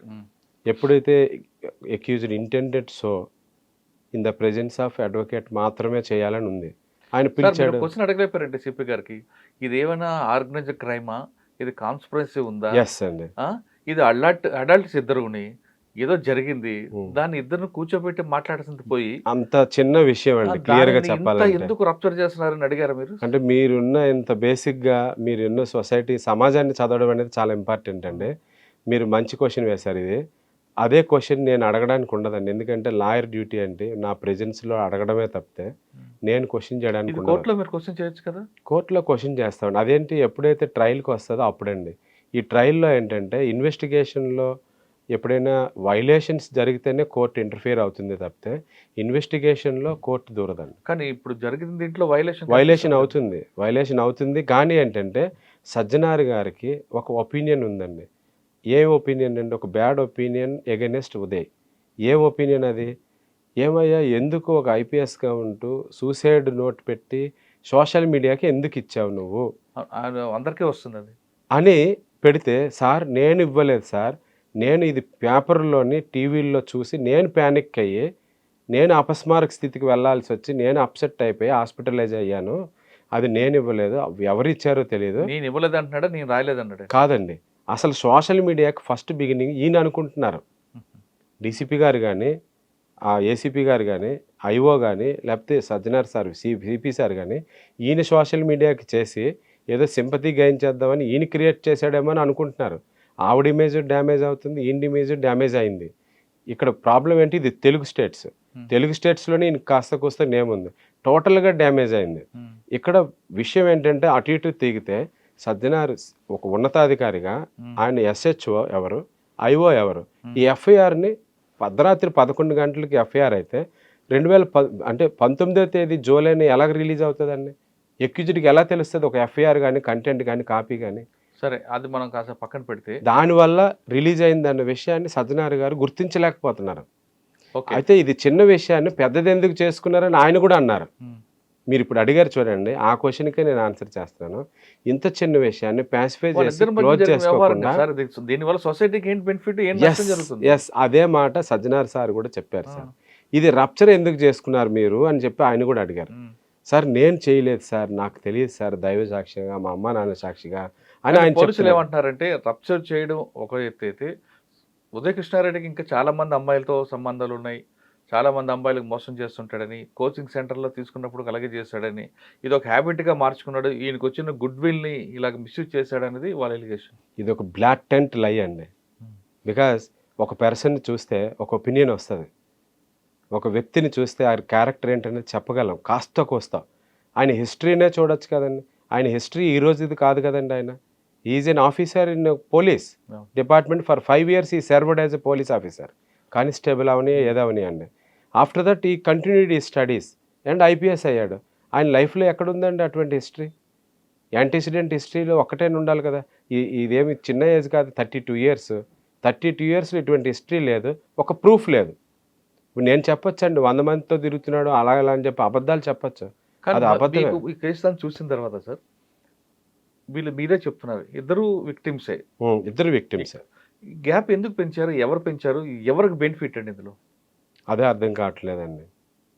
అది తెలుసుకుని ఉన్నతాధికారిగా ఎవరైనా, మీరు ఇప్పుడు అన్నారు చూడండి, ఇంత చిన్నది పెద్దది ఎందుకు అవుతుందంటే చిలుక చిలుక గాలివా అని అంటారు కదా, అలా అయిందండి. ఇప్పుడు ఈయనేదో చేస్తున్నాడని ఆమె అనుకుంటుంది, ఆవిడేదో నా మీద ఎక్స్ట్రా కంప్లైంట్లు పెట్టేస్తుందని ఈయన అనుకుంటున్నాడు. మధ్యలో ఎవరో ఎంజాయ్ చేస్తున్నారు దీన్ని.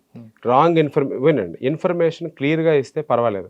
Without any basic information, basic evidence తప్పుడు ఆరోపణలు ఎందుకు చేస్తున్నారో అర్థం కావటం లేదు. అంటే ఇక్కడ మళ్ళీ ఒకసారి వెనక్కి వెళ్తే, ఈయన కానిస్టేబుల్గా పనిచేస్తున్నప్పుడు ఒక ఆఫీసర్కి ఈయన అవమానపరిచాడని, ఆ ఆఫీసర్ పేరు చెప్పి ఈయన అదే పనిగా రిపీట్గా ఇంటర్వ్యూలు ఇవ్వడం, ఆఫీసర్ వల్లే నేను ఈ స్థాయికి వచ్చాను, ఆఫీసర్ నన్ను ఇన్సల్ట్ చేయబట్టే నేను పోలీస్ డిపార్ట్మెంట్ బయటకు వచ్చాను అని చెప్పడంతో ఆ ఆఫీసర్ ఏమైనా కుట్ర పడవచ్చా? అలా ఉండదండి. ఎవరైనా ఇప్పుడు నేను కూడా ఇప్పుడు నేనేం చెప్తాను, నాకు పలానా టీచర్ కొట్టారండి, అవమానించారండి, అందువల్ల నేను చదువుకొని పాస్ అయ్యానంటే అది ఆయనకు మంచి పేరు తెచ్చినట్టుగా, కానీ తప్పు కాదు. ఆయన తెచ్చాడు అనుకోవచ్చు, కానీ ఆఫీసర్ నన్ను డ్యామేజ్ చేశాడు అనుకోవచ్చు కదా. అలాగే అనుకోరండి. ఎవరైనా ఇప్పుడు గురుస్థానంలో ఉన్న వాళ్ళు కానీ, ఒక సుపీరియర్ ఉన్నతాధికారి కానీ తన కింద వాళ్ళు ప్రమోట్ అయ్యారని అంటే మనసులో గర్వంగానే ఫీల్ అవుతారు. ఎవరు వీళ్ళు గ్రో అవ్వకూడదని ఎవరు అనుకోరండి. సో అటువంటి ఎజంప్షన్ ఈయనకి లేదు. సత్యనారాయణ గారు ఎన్కౌంటర్ చేస్తా అన్నారా లేదండి? సో నాకు 8:15 నుంచి 9:45 వరకు లోనికి అలౌ చేయలేదండి. మధ్యలో నేను అలౌ అయ్యాను. ఎప్పుడైతే మళ్ళీ వాళ్ళ మామయ్యని వాళ్ళ తమ్ముడిని పిలిపించారండి, అప్పుడు నాకు 45 minutes లోనికి ఎంట్రీ ఇవ్వలేదు. ఆ లోనికి వెళ్ళేటప్పుడు వాళ్ళ మామయ్యని తమ్ముడిని వీళ్ళిద్దరిని ఇంట్రాగేట్ చేయడానికి మీకేమైనా రైట్ లేదు కదండి, మీరు బయటకు వెళ్ళండి అన్నారు. సో నేను బయటకు వచ్చేసాను. బట్ వాళ్ళు సెక్షన్ 38 ప్రకారంగా వాళ్ళని ఎప్పుడైనా పోలీసు వారు పిలిపించారనుకుని ఎంక్వైరీకి, వాళ్ళు లీగల్ ఎయిడ్లో నన్ను పిలిస్తే నేను వెళ్ళేవాడిని.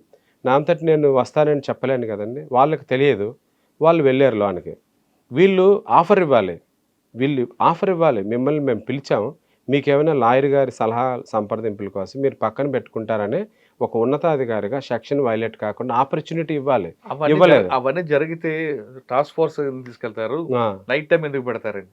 అది వాళ్ళు చేసేలా వదిలేయండి. కానీ మీరు అడగచ్చు కదండి, మెయిన్ అక్యూజ్డ్ మీ దృష్టిలో ఉదయ కృష్ణారెడ్డి. నేను వినండి, ఇన్వెస్టిగేషన్ని స్టాప్ చేసే అధికారం కోర్టుకి లేదు. వీళ్ళిద్దరు నిల్చోపెట్టడం తప్పు కదా. నేను అడగడానికి ఉండదండి అక్కడ. That is there violation, that personally they are liable for that. వాళ్ళు లోనకి పిలిచిన తర్వాత నేను బయటకు వచ్చాను. అప్పుడు ఉదయ్ని కూడా పిలిచారు అక్కడ.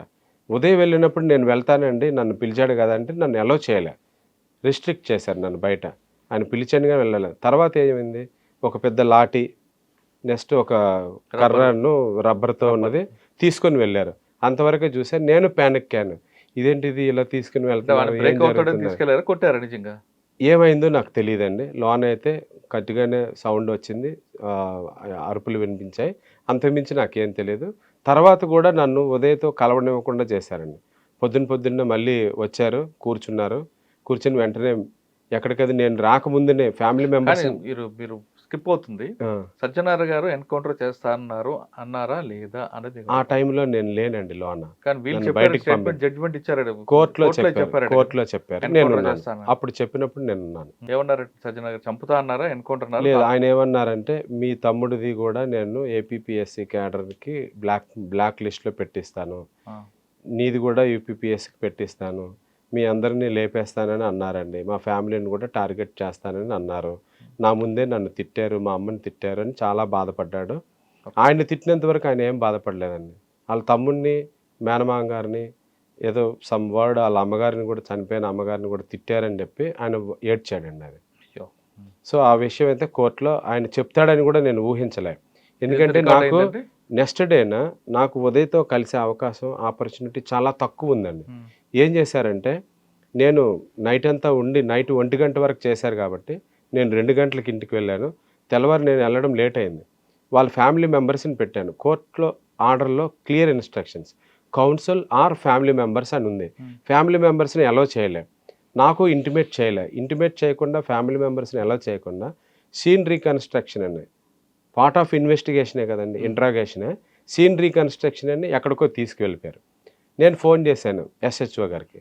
సార్ ఎక్కడ ఉదయం బయటికి తీసుకెళ్లారంటే ఫ్యామిలీ మెంబర్స్ని అలౌ చేయలేదని అంటే, వాళ్ళు ఏమంటారు, మీకు చెప్పాల్సిన పనే ఉంది, మా ఇష్టం, సీన్ రీకన్‌స్ట్రక్షన్‌లో మీరు ఉండకూడదు అన్నారు. ఏమంటే ఆయన సీన్ రీకన్స్ట్రక్షన్ ఎన్పిఏకి తీసుకెళ్లారు అనుకుందాం అండి. తీసుకెళ్లారు, అలౌ చేయలేదు. మామూలు మాట్లాడి ఎన్పిఏకి, ఎందుకంటే అక్కడ జరిగిన సంఘటన అక్కడ ఏం రికవర్ అవుతుందండి? అక్కడ ఏమీ ఉండదు. ఏం జరిగిందని, ఏదో మర్డర్ కేసు జరిగిందా? అది ఏమీ ఉండదు. ఇద్దరి మధ్యన ఆర్గ్యుమెంట్స్, లేదా టెక్నికల్ ఎవిడెన్స్ కావాలనుకుంటే ఫోన్ అవి. ఇంకొక విషయం అండి, అంటే ఆయన భయపెట్టాలనే ఉద్దేశమే జరిగిందండి ఇందులో. అది ఎందుకు తీసుకువెళ్ళారు అన్నది మీరు ఇంకొక రకం కూడా ఆలోచించవచ్చు. ఇప్పుడు ఆ రూమ్ని జూలై 17నే డిఫర్ అయ్యాడు, ఖాళీ చేయించేశారు. ఖాళీ చేసిన రిపోర్ట్ ఎన్పిఓ వారు రాసుకొని వీడియో తీసి ఈయన్ని పంపించేశారు. ఏదో నెయిల్ కట్టర్ ఉందని చెప్పి మధ్యలోనే ఎప్పుడో ఈయన లేని సమక్షంలో నెయిల్ కట్టర్ని కత్తి అని చెప్పారు, అయిపోయింది.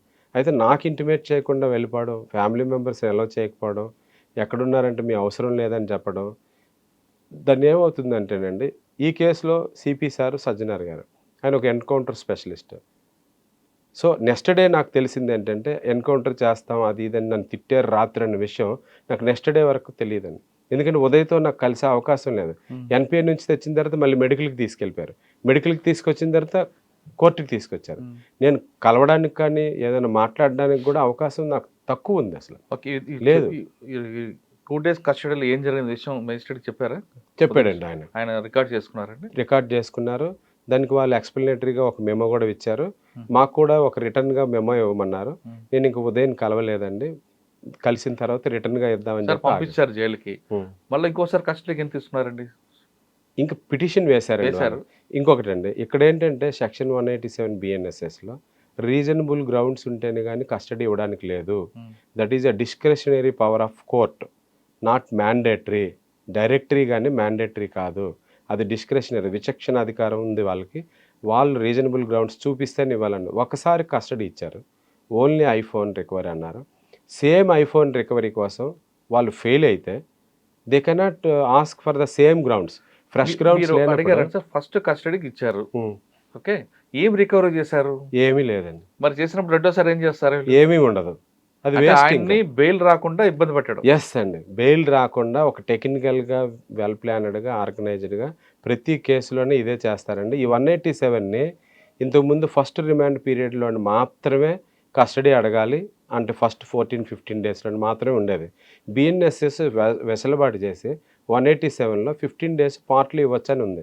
దాన్ని ఇప్పుడు ఏంటంటే మిస్యూజ్ చేసే అవకాశాలు ఎక్కువ ఉన్నాయండి. బెయిల్ రాకుండా ఉండడానికి, అడ్డుపడడానికి కస్టడీ పిటిషన్ పెండింగ్ ఉంది. ఈరోజు అంటే 31st మేము బెయిల్ అప్లికేషన్ వేస్తే ఈరోజు కౌంటర్ వేశారు. అది రిపీటెడ్గా కండిషనల్గా మీరు వేయకపోతే కౌంటర్ ఫోర్ఫీట్ చేసి అడ్వాన్స్ ఆర్గ్యుమెంట్స్ నేను వింటానని జడ్జి గారు అంటే అప్పుడు వాళ్ళు కౌంటర్ ఈరోజు వేశారండి. ఏదో సివిల్ సూట్లో వాయిదాల్లాగా ప్రతి వారం వాయిదాలు తీసుకొని ఈ రోజు తీసుకున్నారండి.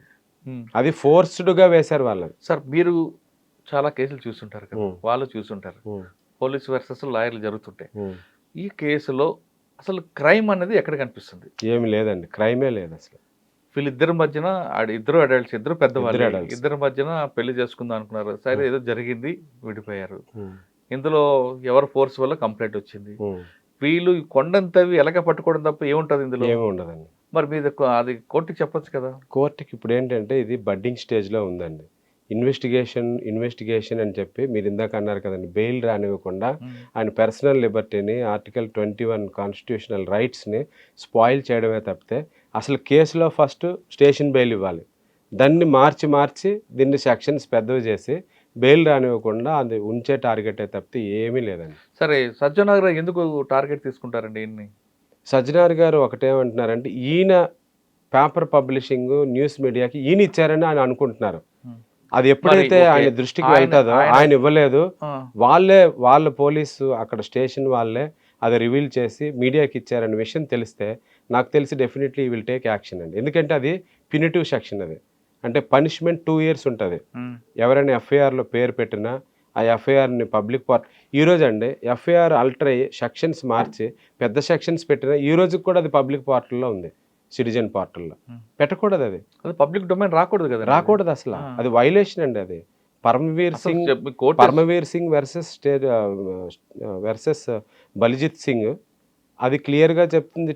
సీసీటీవీ ఫుటేజ్లు, రికార్డులు, నెక్స్ట్ ఇటువంటివి ఏదైతే 72 అంటే అఫెన్సెస్ ఉమెన్కి సంబంధించినవి రివీల్ చేయకూడదు.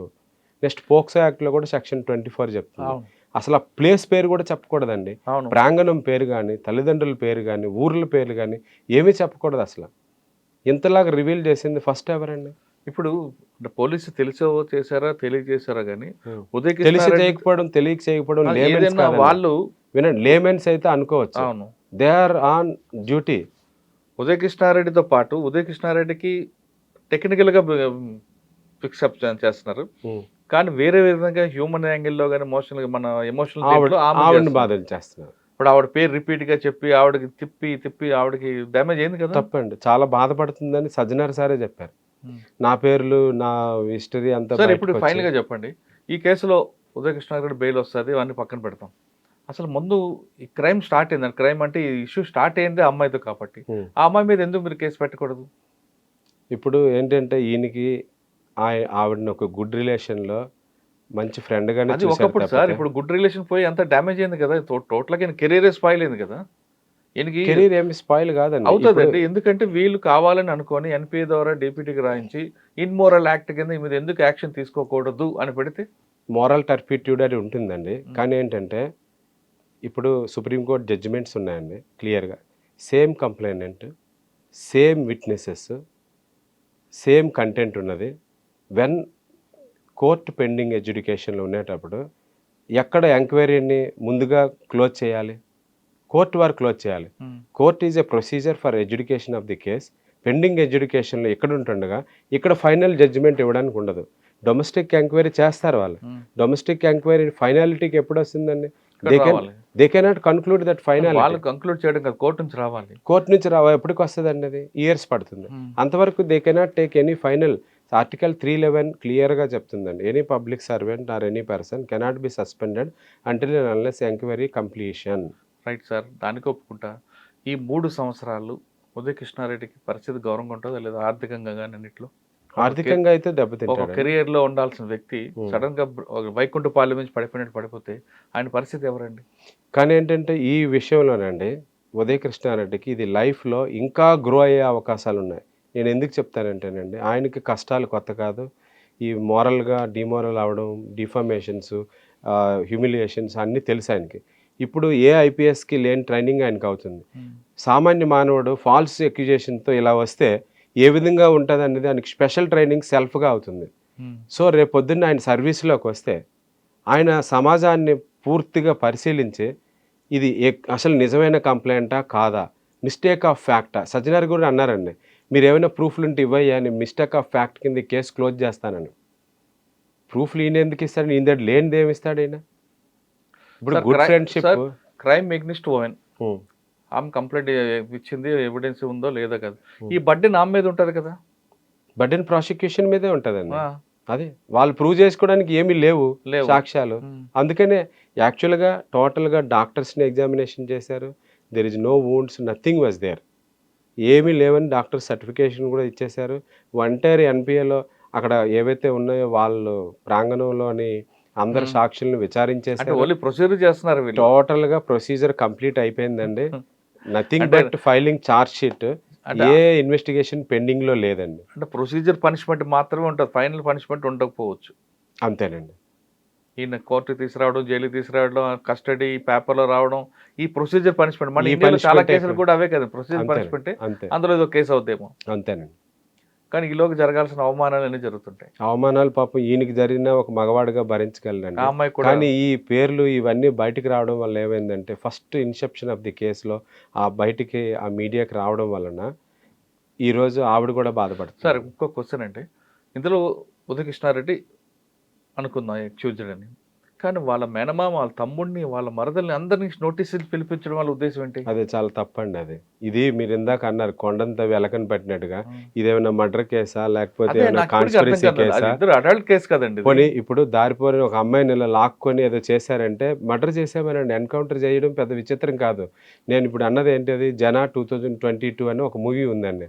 జనా 2022 మూవీని నేను చూశాను. అది జనగణమన 2022 అని, దిశా మర్డర్ కేసు గురించి. అది చూసిన తర్వాత నిజమేంటి అబద్ధం ఏంటి అనేది నమ్మలేకుండా ఉన్నాను. దిశా మర్డర్ కేసులో, దిశా మర్డర్ కేసుని నిన్న మీరు ఆ మూవీ చూడండి, చూస్తే మీకు ఇది నిజమా, అసలు మేము విన్నది చూసింది నిజమా అనిపిస్తుంది. ఇంకా ఆ కేసులో police officers are facing prosecution అండి.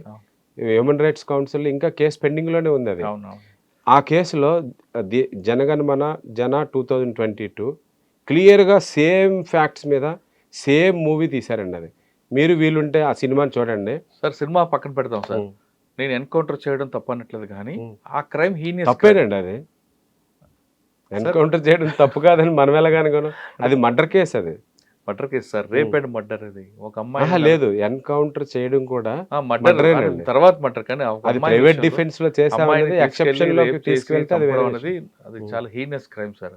అందులో ఎవరిని క్షమించకూడదు సార్. అది మీరు సాక్ష్యాలు లేవు, కోర్టు విచారణ లేదు, అది నిజమా కాదా అన్నది ఎవరికి తెలుసండి? అక్కడ ఏమైనా జరిగిన ఇన్సిడెంట్ అనేది కూడా తెలీదు. మీరు ఆ మూవీ వీలుంటే చూడండి సార్. చూసిన తర్వాత మళ్ళీ నాకు సార్ అది చూసిన తర్వాత సార్ నిజంకి సార్ నాకు అనుకూలంగా చాలా లేదు, అలాగనుకుంటే డిఫామేషన్ కేసు వేయచ్చు కదా, మూవీని బ్యాన్ చేస్తారేమో. 2022లో వచ్చింది, 4 years అయింది. ఇప్పుడు ఆ సినిమా 22లో వచ్చింది, మీరు డిఫామేషన్ కూడా లిమిటేషన్ ఉందండి. 22లో వచ్చింది మీరు చెప్తున్నారు, 26 వరకు నేను చూడలేదు. అదే తెలియలేదండి, వెలుగులోకి రాలే. నేను కూడా ఈ ఇన్సిడెంట్లు జరిగి సార్ సినిమాలో కానీ ఓటీటీలు చూస్తుంటే కొన్ని ఫిక్షన్ ఉంటాయి సార్, దాని గురించి మనం పక్కన పెడతాం, రియాలిటీకి మాట్లాడదాం. ఇప్పుడు ఫైనల్ గా ఉదయకృష్ణారెడ్డి గారికి బెయిల్ ఎప్పుడు వస్తుంది? బెయిల్ ఎప్పుడు వస్తుంది అంటే, అది జడ్జి గారి కోర్టు వారి ఈ విన్నపాలు విన్న తర్వాత జ్యుడిషియల్ కస్టడీ అవసరమా లేదా, జ్యుడిషియల్ కస్టడీ అనేది ఎందుకు పెడతారండి? విట్నెస్లు ఇంకా విచారించని వాళ్ళు ఎవరైనా ఉంటే పెండింగ్లో, వాళ్ళని ఏమైనా ట్యాంపరింగ్ జరుగుతుందంటే, what ever the academy safest environment in the earth, అది అకాడమీ. అటువంటి అకాడమీ అక్కడ సమంతానే చిన్న చిన్న కత్తులు తిప్పి మన సమంత మా ఇంటి బంగారం తీసింది. అక్కడ అందరూ IPS ట్రైనీస్ ఉంటారు, వాళ్ళకి కత్తులు తుపాకులే ఉంటాయి వాళ్ళ దగ్గర ఉన్నవి. సార్ ఒకవేళ కస్టడీకి ఇస్తే మీరు అన్నట్లుగా పోలీసులు కూడా వేయచ్చు, ఏమనంటే అతనికి బెయిల్ ఇవ్వద్దు, అతను సాక్ష్యాలు తారుమారు చేయొచ్చు, సాక్ష్యాలు బెదిరించవచ్చు, కంప్లైంట్కి ఇంకా బెదిరించవచ్చు, కంప్లైంట్ ఈయన బయట ఉంటే ఇంకా బెదిరిపోవచ్చు అని, ఇవన్నీ జరిగే అవకాశం ఉందంటారా? ఏం లేదండి, మొత్తం ఎంటైర్ ఇన్వెస్టిగేషన్ కంప్లీట్ అయిపోయిందండి. రిమాండ్ కేసు డైరీలోనే 14 మంది సాక్షులను విచారించేశారు, అందరివి కంప్లీట్ అయిపోయి అన్ని స్టేట్మెంట్స్ని పొందుపరిచేశారు, ఇంకేమీ పెండింగ్ కూడా లేవండి. కస్టడీ అంటారా, కస్టడీ కూడా కంప్లీట్ అయిపోయింది. కస్టడీ సేమ్ గ్రౌండ్స్, మళ్ళీ ఫ్రెష్ గ్రౌండ్స్ లేకుండా మళ్ళీ కస్టడీకి ఇవ్వడానికి కూడా లేదండి. 187లో క్లియర్గా ఉంది, రీజనబుల్ గ్రౌండ్స్ లేకుండా కస్టడీ ఇవ్వడానికి లేదు. ఏదో మీరు filing of petition, they are not entitled for any custody. So అది జడ్జి గారి విచారణ అధికారంలో ఉంటుందండి. అది డిస్మిస్ చేస్తారా లేకపోతే అలౌ చేస్తారనేది వాళ్ళ విచక్షణ అధికారం, డిస్క్రిషనరీ పవర్. అది ఇవ్వకూడదని మేము వాదనలు చెప్పాము, ఇవ్వరనే అనుకుంటున్నానండి నేను. సార్ ఇదంతా బయటకు వచ్చిన తర్వాత ఇష్యూ అయిన తర్వాత Hmm. ఎవరైతే లీగల్గా కాకుండా ఇల్లీగల్గా డిటెన్షన్ చేయడం, ఇంటరాక్షన్ చేయడం అన్నీ చేశారు కాబట్టి వాటి మీద ఫైట్ చేస్తారా? అది మా క్లయింట్ ఇచ్చే అనుసంధాన అసైన్మెంట్స్ మీద ఆధారపడి ఉంటుందండి. ఆల్రెడీ జడ్జి గారికి ఆయన ఓరల్గా ఇన్ కెమెరా ప్రొసీడింగ్స్లో రాశారు, జడ్జి గారు అన్నీ రికార్డ్ చేసుకున్నారు. దానికి సంబంధించిన మెమో వాళ్ళు వేశారు రిప్లైగా. దానికి రిప్లైగా మళ్ళీ ఈయన ఏం వేస్తాడనేది నేను ఇన్స్ట్రక్షన్స్తో నేను అసలు మీ ఎన్కౌంటర్ పదమే లేదు మా దగ్గర అని అంటున్నారు వాళ్ళు, మీరే ఉంటారు. ఇప్పుడు ఏంటంటే రికార్డు లేదు కానీ కాల్చడం కానీ అసలు మేము అనలేదు. వాళ్ళకి మర్యాదగా కూర్చోబెట్టి టీ ఇచ్చి మాట్లాడాం. వాళ్ళు ఈ సీన్ని ఈ కేసుని పక్కదో పట్టించడానికి ఇటువంటి ఎన్కౌంటర్ అని తీసుకొస్తున్నారు. అంటే వాస్తవంగా చెప్పాలంటే డీసీపీ లావణ్య గారు, ఐఓ గారు, వేరే రిటైర్డ్ అధికారి ఒకరు ఉన్నారు. అంతవరకు కూడా ప్యానిక్గా మేము క్రాస్ ఎగ్జామినేషన్ ఎలా చేస్తాము ఎక్స్టెన్సివ్గా కంటిన్యూగా, అదేవిధంగా ఆయన ప్యానిక్ అయిపోయినంత వరకు ఎగ్జాస్ట్ అయిపోయాడండి. ఆయన ఎగ్జాస్ట్ అయిపోయాడు బాడీలో, అయిపోయినంత వరకు చేశారు నైట్ 8 వరకు కంటిన్యూగా.